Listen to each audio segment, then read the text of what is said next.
হরে কৃষ্ণ, রাধে রাধে। চলুন আজকে আপনাদের সঙ্গে শেয়ার করব আমি আমার গোপাল সোনার জন্য কী রান্না করছি। অবশ্যই সব দিনই তো আমি ভোগ রান্না করে আমি আমার গীতার বাণী বলে আপনাদের সঙ্গে শেয়ার করি।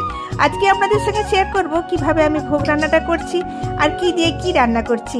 তো এখানে দেখতে পাচ্ছ আতপ চাল, আর তার সাথে দিয়েছি মটরশুঁটি, টমেটো দিয়ে একদম সুন্দরভাবে এখানে ফুটতে দিয়েছি। এখানে সিদ্ধ হোক। আর ওখানে কুকারে দিয়েছি মুগ ডাল, আর তার সাথে আলুটা একটু সময় লাগবে, কারণ আতপ চালটা তাড়াতাড়ি সেদ্ধ হয়ে যায় আর আলুটা সেদ্ধ হতে অনেকটা সময় লাগে, তার জন্যে ওখানে দিলাম। আর এখানে আমি কোনো মশলা ছাড়াই কিন্তু খিচুড়ি রান্না করে আজকে দেবো। সব দিনই তো মশলা ভেজে কষে সুন্দর করে খিচুড়ি রান্না করে দিই। আজকে আমি একদম সেদ্ধ করে সুন্দর করে রান্না করে দেবো, যেটা আমার গোপাল সোনার খুবই পুষ্টিকর খাদ্য।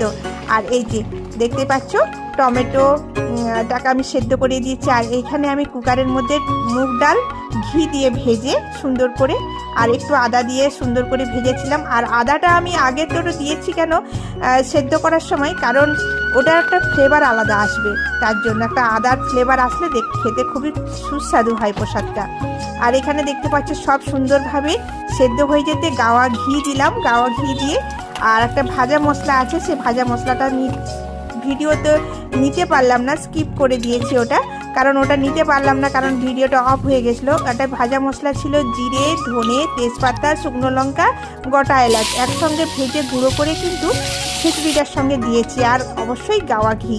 আর এইরকম সুস্বাদু টেস্টি আমার গোপাল সোনার জন্য ভোগ রান্না হয়েছে মটরশুঁটি, আর তার সাথে পাঁপড় ভাজা হয়েছে। এই যে পাঁপড়টা ভেজে আমার গোপাল সোনাকে আমি ভোগ নিবেদন করব। আর আরেকটা ভাজা দেখতে পাচ্ছ, এই ভাজাটা হচ্ছে মটরশুঁটির যে খোলাগুলো থাকে নরম নরম, সেই খোলাগুলোর ভিতরের একটা পাতলা কাপড়ের মতন লেয়ার থাকে, সেটাকে বাদ দিয়ে এটা করেছে সম্পূর্ণ তোমাদের দাদা ভাই।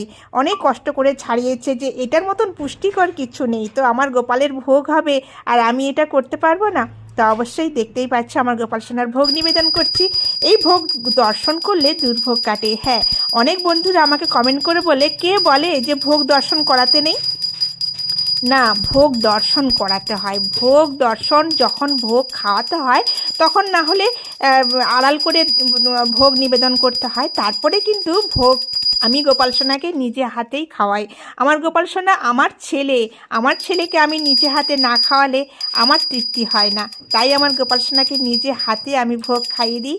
আমার গোপাল সোনাকে যতটুকু পারি আমি যশোদা মায়ের নাম করে আমার গোপাল সোনাকে ভোগ রন্ধন করে আমার গোপাল সোনাকে ভোগ নিবেদন করি।